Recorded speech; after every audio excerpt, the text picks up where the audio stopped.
ورسوله بالهدى ودين الحق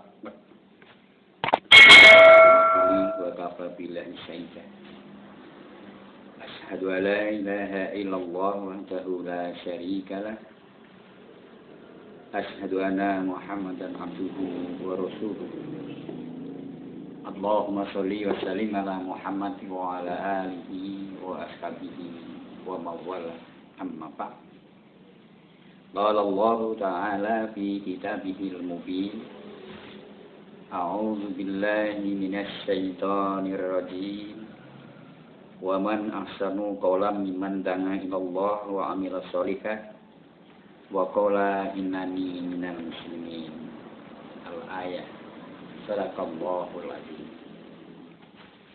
Bapak-bapak, ibu-ibu dan para jamaah kaum muslimin dan muslimat rahimakumullah.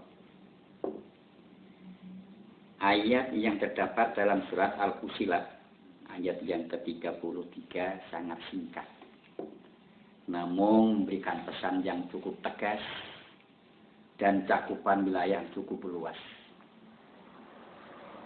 Allah berfirman di dalam ayat tersebut memberikan pembanding dalam satu perkara. Siapa yang ucapannya lebih baik daripada orang yang selalu menyeru pada Allah dan berbuat kebaikan. Dan orang yang berkata, sesungguhnya kami inilah seorang muslim. Ada 3 hal yang perlu digarisbawahi dalam ayat ini adalah perkataan yang baik. Yang kedua, ajaan. Dan yang ketiga adalah pernyataan. Manusia hidup yang sehat tidak akan terlepas dari yang namanya berkomunikasi.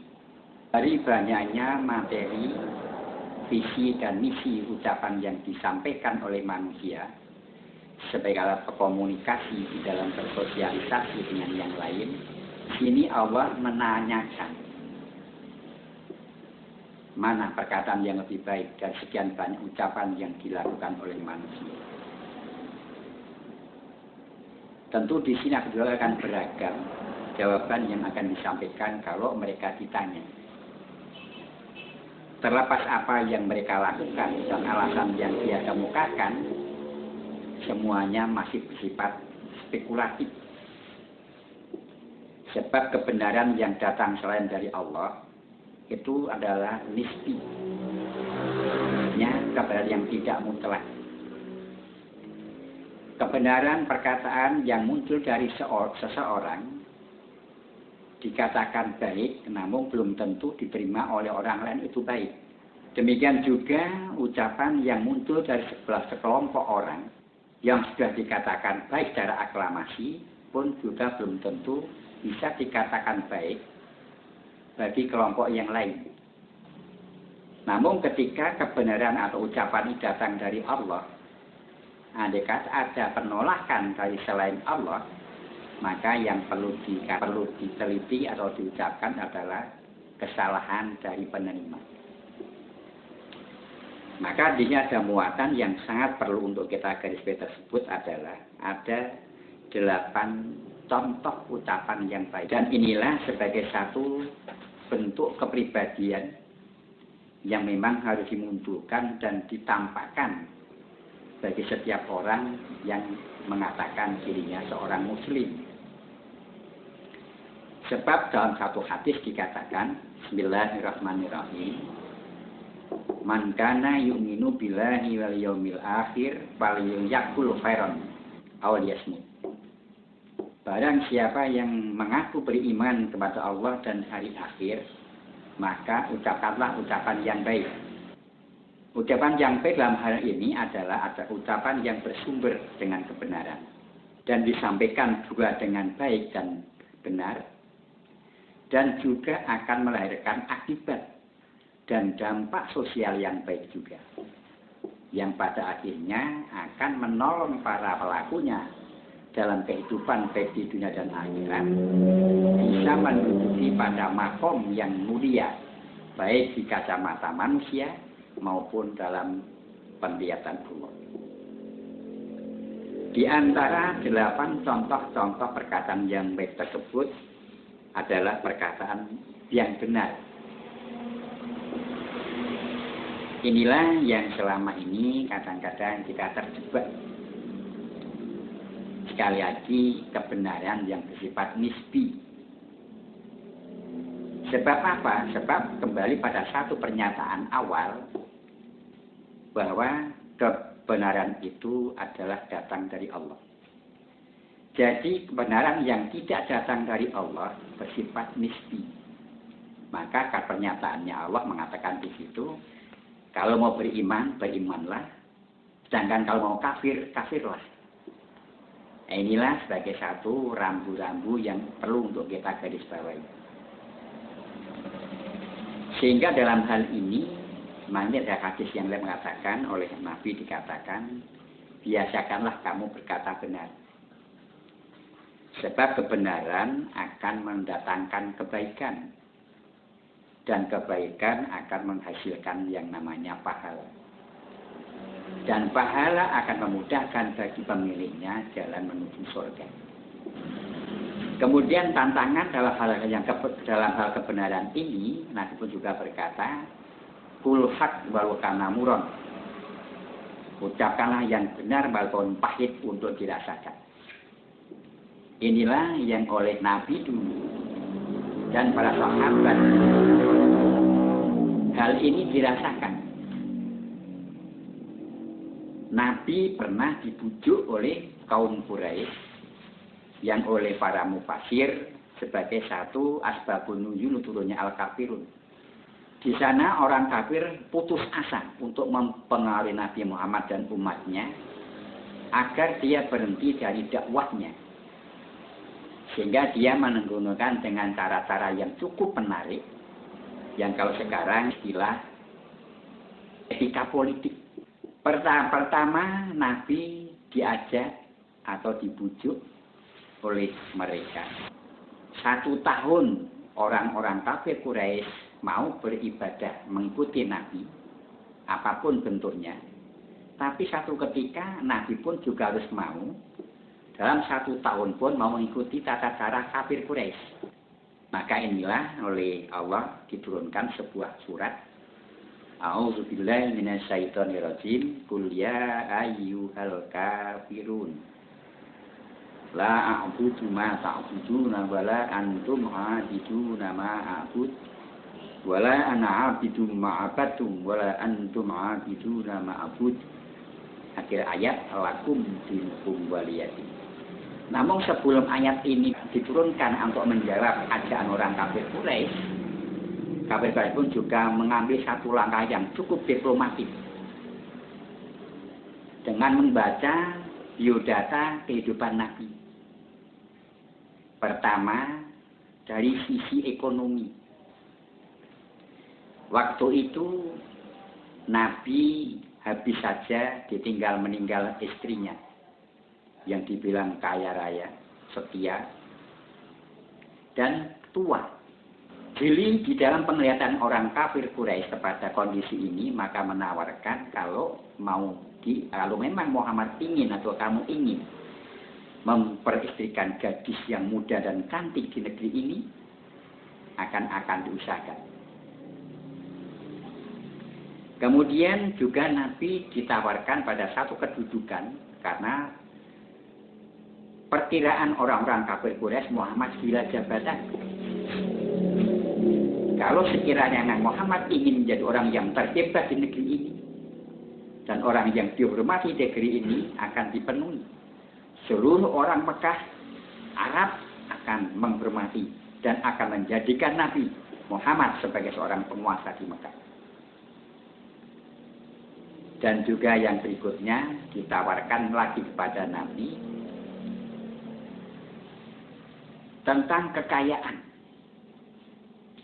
Akan dibuatkan oleh bangsa Quraisy orang yang paling kaya di Mekah. Dengan catatan kalau mau berhenti dan menghentikan misi dakwahnya. Maka inilah walaupun dalam riwayat ada diperselisihkan, muncullah satu statement Nabi dengan satu ketegasan jawaban. sekalipun matahari kau taruh di tangan kananku dan bulan di tangan kiriku, dengan syarat aku harus berhenti dalam isi dakwahku, justru akan aku lihat dan akan aku tunggu siapa di antara kita yang hancur lebih dulu. Statement yang semacam ini bukan hal yang mudah, juga bukan hal yang tanpa resiko. Maka inilah kemudian orang-orang kafir Quraisy dengan segala upaya, dengan mendengarkan nasihat seorang setan yang menampakkan dalam bentuk manusia, menawarkan satu usulan supaya dibunuh dengan cara-cara yang cukup strategis, maka akhirnya terjadilah satu kesepakatan untuk membunuh Nabi waktu itu. Inilah risiko dari ucapan yang benar. Yang kedua, qaulan karimah. Ucapan yang mulia. Dalam hal ini umat Islam pada khususnya, orang beriman lebih-lebih, tidak akan mengucapkan perkataan yang rendah, yang remeh, yang sementara ucapan-ucapan yang menjadi tertawaan orang, menjadi cemoohan orang, dan justru malah memancing persoalan sosial dan ujung-ujungnya akan menjadi pemecah belah atau menimbulkan spekulasi yang membawa atau menyeret masyarakat awam terkotak-kotak melalui ucapannya itu. Maka inilah, sebelum mengatakan sesuatu perlu adanya pemikiran 2 kali lebih untuk agar nanti ucapan yang dia sampaikan ini tidak menimbulkan kesalahpahaman bagi para pendengarnya. Saudara-saudara sekalian yang saya hormati, maka inilah oleh Nabi selalu diajarkan contoh real yang dikatakan Nabi ketika dia menghadapi orang Taif. Apa kata Nabi? Di situ akibat yang dilakukan dari apa yang disampaikan oleh Nabi ketika ditawari oleh malaikat.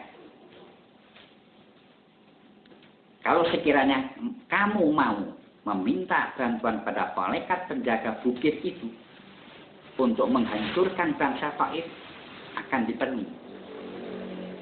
Apa kata Nabi? Tidak. Sekalipun mereka yang tua-tua ini belum bisa menerima ajaan kami, ajaan saya, namun saya masih berharap barangkali nanti anak-anak mereka akan sanggup dan mau menerima seruan saya. Ini luar biasa. Yang lebih hebat lagi, keluarlah satu harapan dari Nabi yang didasari oleh positive thinking terhadap perlakuan yang dialami beliau ketika menghadapi bangsa Taif dengan sebuah doa, Allahumma hdi li qaumi fa innahu la ya'lamun. Ya Allah, berilah petunjuk pada kaumku ini karena dia berbuat ini dia tidak tahu. Kemudian juga ketika Nabi harus berjauhan dengan jujur datsur pada waktu itu. Secara realita kematian Nabi sudah di depan mata. Karena ujung pedang datsur sudah ada pada leher Nabi. Sampai dengan gertakan, "Man surga ya Muhammad." Siapa yang akan menolong kamu Muhammad ketika suasana seperti ini? Singkat Nabi mengatakan Allah. Inilah salah satu di antara contoh ucapan yang mulia. Dengan satu ucapan kata Allah memberikan kekuatan yang sangat luar biasa tanpa disadari. Datsur tercabut semua kekuatannya dan dia lemah lunglai jatuh. Mestinya kalau ini kita yang mengalami sudah tidak ada ampun lagi. Pasti akan ambil tindakan lebih dari apa yang dilakukan oleh Dasur tersebut. Nabi pun juga cara demonstrasinya seperti itu. Dasur sudah jatuh lunglai, pedang lepas dari tangannya, diambil oleh Nabi. Mansur kaya Dasur. Kalau seperti ini, siapa yang dapat menolong kamu? Inilah bedanya ucapan yang beriman dan yang tidak. Pertanyaan sama, kasusnya sama, gertakannya sama. Nabi mengalami yang semacam itu dengan satu kata, Allah. Sedangkan Dasur apa yang diucapkan? Selain kamu tidak ada Muhammad. Inilah letak perbedaan kata-kata, ucapan, perkataan yang keluar dari hati yang beriman dan hati yang kafir. Kalau semacam ini yang terjadi, kalau kita yang mengalami, tentu penggal leher itu. Karena jelas dia suatu ancaman yang sangat signifikan, nyata, jelas. Tapi apa kata Nabi? Sebagaimana yang sudah diajarkan pada kita dengan semangat atau jiwa gentleman, tidak perwira dan juga bukan seorang yang jantan kalau menebas leher lawan yang lemah. Catatan yang perlu kita perhatikan.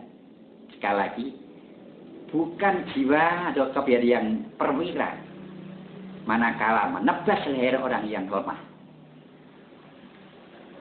Ini pun kelihatannya juga pernah dilakukan dan ditiru oleh Salahuddin Al-Ayyub ketika harus berhadapan dengan lawannya ketika perang salib.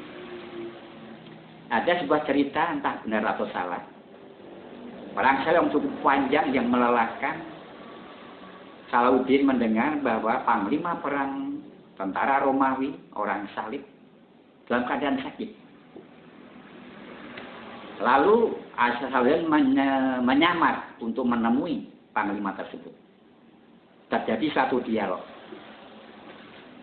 Dengan kejelian dan kelihan penyamarannya, dia pun selamat. Dan ketika panglima perang salib sudah sembuh dan kuat, kemudian perkenalan bahwa saya adalah panglima Salahuddin Al-Ayyubi, panglima perang tentara Muslim. Sekarang persoalannya bagaimana? Perang dilanjutkan atau tidak? Begitu terkejutnya panglima perang salib, begitu hebatnya sikap dan kepribadiannya, mestinya dia dibunuh waktu itu. Tapi justru dia tidak, malah menunggu kembali sehat kembali, dan setelah sehat kembali, kemudian ditantang.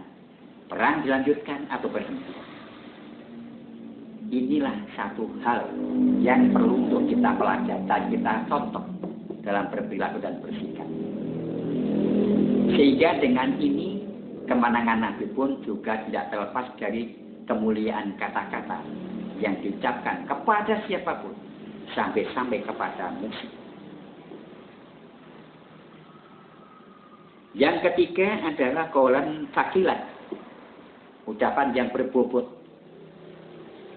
ucapan yang berarti, ucapan yang membekas.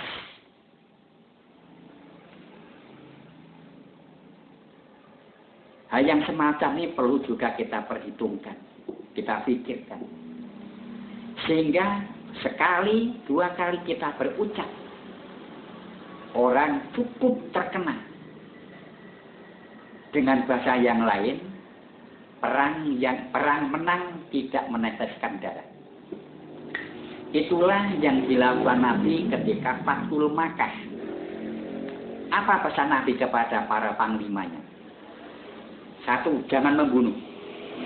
Walaupun waktu itu juga ada permasalahan yang cukup yang terjadi dialami oleh Khalid bin Walid. Tapi pada mau tidak.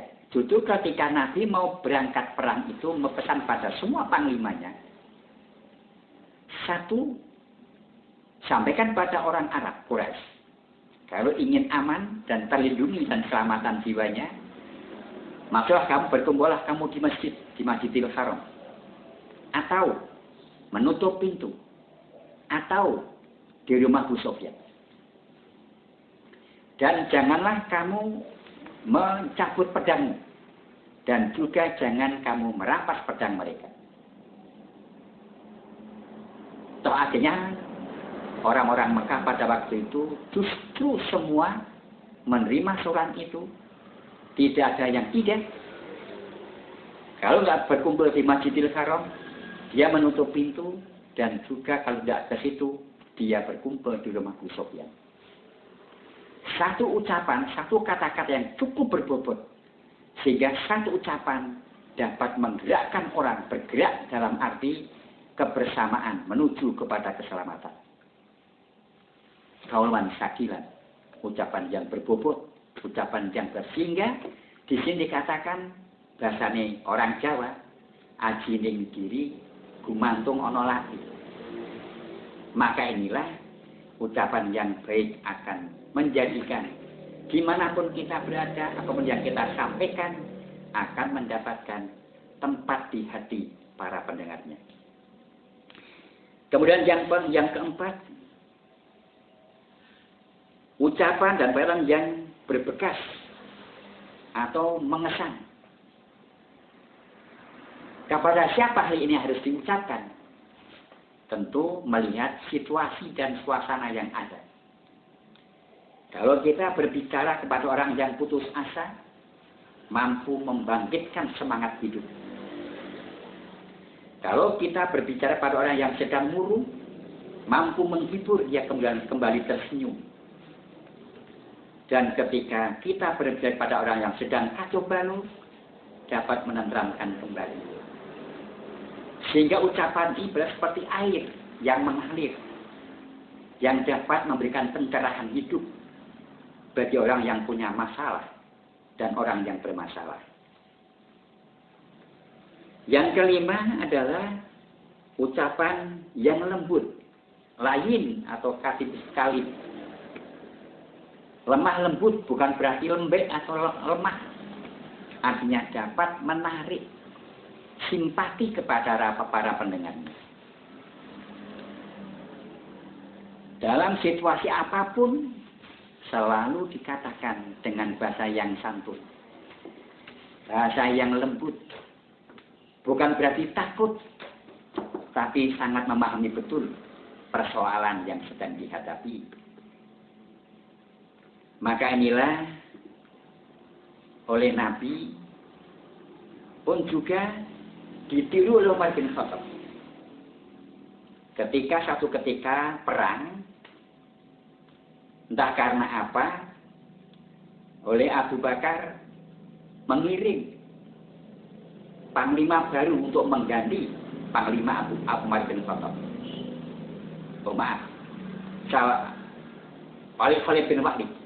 Ketika itu oleh Umar bin Khattab mengirim pengganti panglima perangnya yang akan bendera jihad. Surat pencabutan pimpinan perang oleh Khalid bin Walid telah dibaca, disimpan dalam sakunya. Tetap dia beri komando pada pasukan, terus maju. Sampainya dia menang. Setelah menang, semua diselesaikan dan dikumpulkan semua pasukan, yang sakit diobati, yang meninggal dipelihara. Kemudian Umar berkata dengan bahasa yang lembut, saudara-saudara sepupu yang saya hormati, yang saya sayangi. Pada saat berkecamuknya perang tadi, sebetulnya jabatan panglima di tangan saya sudah dicabut oleh Amirul Mukminin. Nah, kenapa kamu masih memimpin? Apa kata Umar dengan bahasa yang santun? Kami perang bukan untuk Umar bin Khattab, tapi kami perang adalah untuk Allah. Maka pada saat inilah bendera aku serahkan kepada panglima yang baru dan seterusnya supaya untuk ditindaklanjuti dalam memimpin pasukan berikutnya. Sehingga begitu tertegunnya semua pasukan. Ada yang meneteskan air mata. Ada yang tidak bisa berucap sedikit pun. Begitu santunnya Umar Khalid bin Walid dalam menerima tugas-tugas dan pencabutan jabatan yang tidak diketahui oleh siapapun sebelum sebelum perang ini selesai. Berikutnya adalah ucapan yang baik. Artinya di sini ucapan yang tidak dibikin-bikin. Ucapan yang apa adanya. Dengan fakta yang dapat dipertanggungjawabkan. Baik dalam sisi individu maupun sosial. Bahkan dapat dipertanggungjawabkan di hadapan Allah. Inilah kejujuran. Sebab apa? Kembali lagi bahwa kejujuran yang saat ini memang sangat diperlukan oleh semua pihak. Namun sulitnya bukan main. Ibarat mencari sebuah jarum di tengah-tengah padang pasir. Bukan berarti tidak bisa. Bisa. Tinggal siapa yang mau. Walaupun toh ada kata-kata jujur akan hancur, curang akan menang. Ini pun juga Nabi pernah menyinggung pada satu sabdanya sebagai satu nubuat kenabiannya tentang tanda-tanda datangnya hari kiamat. Akan datang satu zaman yang pada zaman itu orang yang jujur akan dibuang dan orang yang khianat akan dipakai. Toh pada akhirnya ternyata memang itu resiko. Namun bukan berarti orang yang semacam itu adalah buruk. Tidak. Justru itulah yang akan mendapatkan kemenangan yang besar. Inilah sebagian sabda Nabi pun juga mengatakan, dulu Islam itu asing. Dan kemudian diterima oleh masyarakat. Dan nanti kembali akan asing kembali. Maka sangat beruntung orang yang ada dalam keterasingan. Jamaah sekalian, ini risiko. Ucapan yang baik akan kadakalanya mendapat tempat yang baik pun juga kadakalanya akan menelan bir yang sangat pahit. Berikutnya adalah perkataan yang pantas. Inilah yang sekarang ini banyak selometan, banyolan yang kadang-kadang sampai menyentuh urusan agama. Pernah kita saling mendengar. Saya pun juga pernah waktu itu mau ke pengajian. Ditanya, mau kemana? Mau ke pengajian. Apa kata yang menegur saya? Tolong titip salam sampaikan pada Allah. Luar biasa ini. Kelihatannya bagus, tapi Allah untuk dipermainkan. Bagi orang Islam tidak pantas ucapan yang semacam ini. Ini pun masih banyak sekali contoh-contoh yang ada di dalam masyarakat. Yang pada ujung-ujungnya akan menjadikan barang cemoohan, barang ejean, dan lain sebagainya. Maka dikatakan, falyaqul khairan. Kalau mau berkata ucapan yang benar. Jangan tanggung-tanggung. Kalau nggak bisa, diam. Itu kebijaksanaan yang sangat menyelamatkan bagi kita. Kemudian berikutnya adalah ucapan yang menyelamatkan. Inilah dari sekian banyak tanda-tanda hamba Allah yang dirahmati itu adalah ucapan yang menyelamatkan. Ucapan yang menyelamatkan. Ucapan yang menyelamatkan dari pengucapnya, termasuk di dalamnya orang yang mendengar ucapannya. Sehingga masing-masing kedua belah pihak tidak mengalami risiko dan akibat yang buruk. Para pendengar sekalian, inilah yang juga perlu kita garis bawahi. Kadang-kadang orang ketika sedang berbicara lupa. Ucapan saya ini menyelamatkan atau tidak. Baik menyelamatkan diri sendiri ataupun juga menyelamatkan orang lain. Sehingga kita cenderung asal berkata, asal berucap. Sehingga tidak pernah memikirkan apakah ini akan membawa dampak negatif apa tidak. Inilah dari kata waman ahsan qawlan ilallah. Mana ucapan yang lebih baik dari ucapan mengajak pada taat pada Allah dan mengajak berbuat yang baik. Maka dalam hal ini umat Islam sangat dituntut. Sebab apa? Saya dulu sangat tertarik. Saya dulu ketika ada sinetron yang diberi judul Romanticisan, tertarik saya. Dari sampai episode pertama sampai terakhir, ada satu kata ucapan dari bintang utamanya. Sekarang banyak orang yang tahu kebaikan. Banyak orang yang tahu kebenaran. Tapi tidak berani berkata baik. Dan juga tidak berani mengatakan kebenaran di tengah-tengah komunitas yang sekarang ini berjalan. Jadi banyak orang yang baik, banyak orang yang pintar, banyak orang yang tahu. Tapi tidak banyak orang yang berani mengatakan kebenaran. Dan juga tidak banyak orang yang berani mengatakan kalau ini adalah kebaikan. Kemudian yang berikutnya adalah wa amilu sholihah, amilu sholih. Mengajak untuk berbuat baik.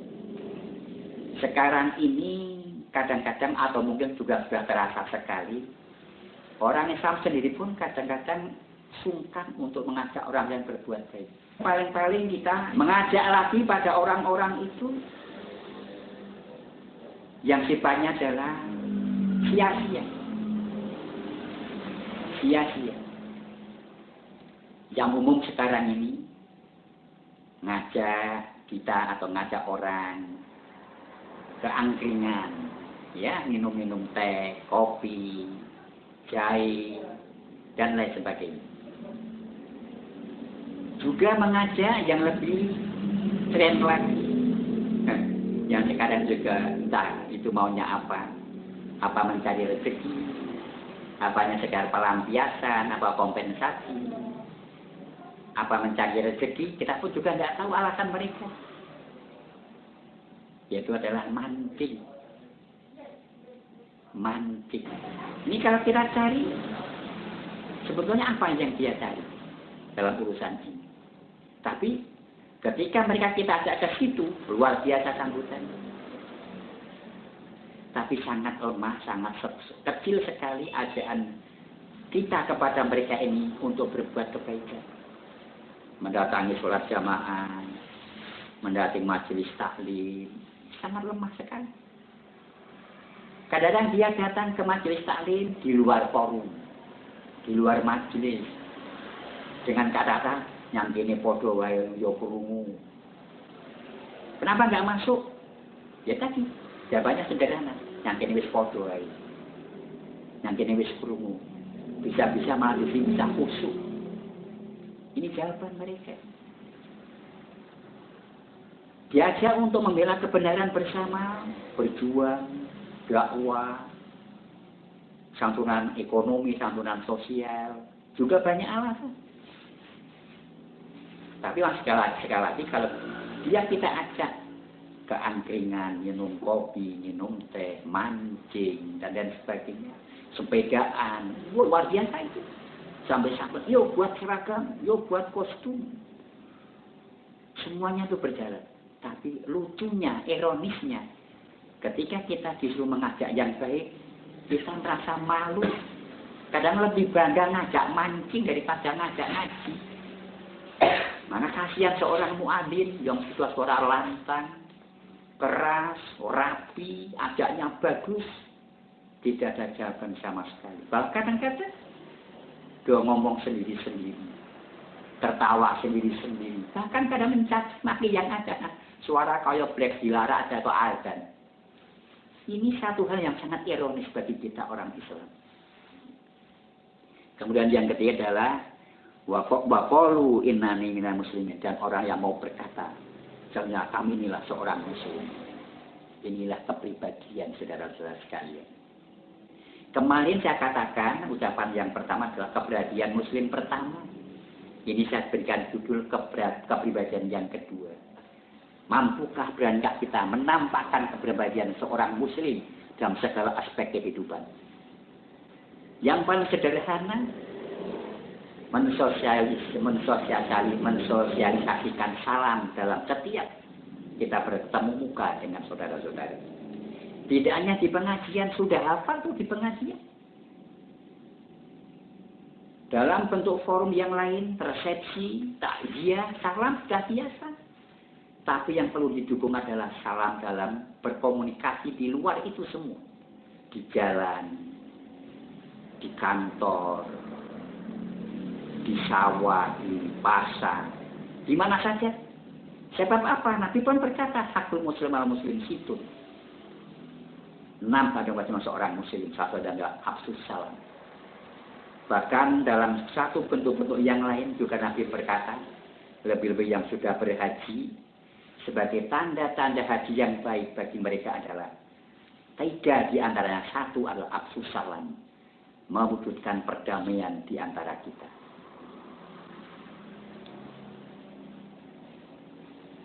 Ini kepribadian yang sederhana, menyampaikan salam kepada orang-orang yang seagama, seiman.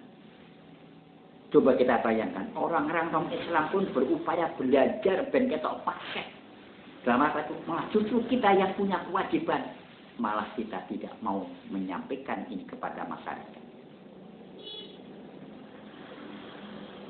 Belum lagi yang lain. Apa? Adab makan umpamanya. Nabi melarang makan dengan tangan kiri.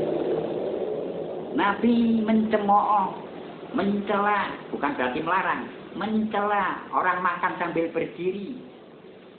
Tapi sekarang karena style gaya hidup yang modern dikatakan seperti itu, menjadi satu kebanggaan. Bahkan saya memiliki sebuah hadis, atau nanti mungkin menimbulkan silang pendapat di antara kita. Namun entah terlepas apapun, silahkan itu semua. Begini artinya, ada seorang sahabat tanya pada Nabi, ya Rasul, manakala saya ketemu dengan saudara atau dengan teman lama yang sudah lama juga nggak bertemu, lalu saya bertemu kepada mereka, saya hormat dengan membungkukkan badan. Nabi mencegah, lah, jangan. Kemudian bertanya lagi, kalau saya peluk mereka dia dan saya cium dia, bagaimana? Nabi mengatakan, lah, jangan. Bertanya lagi, kalau iya saya pegang tangannya dan saya jabat tangan mereka, Nabi mengatakan, na'am. Dalam komunikasi dialog ini dapat kita ambil kesimpulan, menghormati orang dengan membungkuk, Nabi tidak setuju. Menghormati orang dengan berpelukan, Nabi tidak setuju. Nabi hanya menyetujui dengan berjabat tangan. Dengan catatan, bisa-bisa corona yang sekarang luar biasa pemaparannya, penularannya, karena gaya hidup yang salah yang dilakukan oleh orang pada umumnya, dan orang Islam pun ketularan dengan gaya seperti itu. Ini terserah Anda akan mengatakan seperti apa. Namun hadis ini saya temukan pada Sunan Tirmidzi. Di bawahnya ada kata-kata hada hadisun hasan. Berarti ini dapat dipergunakan sebagai pijakan hukum dalam beradab di dalam beragama kita. Kepribadian muslim sangat dibutuhkan. Sebab apa? Nanti ada kata-kata tasabuh. Allah juga mengingatkan, Nabi pun juga mengingatkan. Nabi mengatakan, nanti kamu akan mengikuti langkah demi langkah kebiasaan hidup orang-orang sebelum kamu. Sahabat bertanya, apakah yang dimaksud adalah Yahudi dan Nasrani ya Rasul? Kalau bukan dia siapalah? Meniru cara hidup yang salah akan menjadi gaya hidup bagi kita yang selama ini pun sudah terasa sekali. Oleh sebab itu dalam hal ini wa qalu innani muslimin perlu untuk diperkuat dalam membangun kepribadian muslim yang pada akhir-akhir ini akan mulai tereliminir, diganti dengan budaya-budaya sekuler dan budaya-budaya non-muslim. Apakah kita tidak punya budaya? Punya, sangat luar biasa. Cuma enggan untuk menggalinya. Maka tidak mustahil. Kalau kemudian kita kaitkan dengan kesehatan dan pola hidup sehat dalam masa kita pun, sudah tidak lagi kita dapat memungkiri itu adalah kesalahan kita sendiri. Oleh sebab itu, kembali lagi, bagaimana kita mengikuti ayat tersebut? Sekali lagi, saya tekankan adalah keberanian untuk menampilkan kepribadian yang betul-betul mencerminkan kehidupan yang seorang yang Islam. Dari pola pikir, dari mengkonsep persoalan, dari cara dan muatan perkataan, dan gaya hidup yang ditampilkan. Semuanya sangat diharapkan. Agar apa? Agar mana yang hak, mana yang batil. Mudah-mudahan dengan Ramadan yang sekarang ini mendekati akhir dan akan menjemput datang hari raya, kita perlu menjadi fitrah, kembali pada fitrah, sehingga kita nanti akan menjadi sebagaimana yang saya katakan yang dulu-dulu, menjadi seorang kupu yang menarik dan menjadi simpati pada siapapun yang melihat, yang pada akhirnya sebagai pancaran nilai kehidupan Islam sebagai rahmatan lil alamin dapat kita perpanjang yang dibawa oleh semua pribadi-pribadi muslim dalam arti yang sebenarnya. Demikianlah, berada manfaatnya dan ada faedahnya. Mohon maaf dan selamat Idul Fitri, maaf lahir dan batin. Assalamualaikum warahmatullahi wabarakatuh.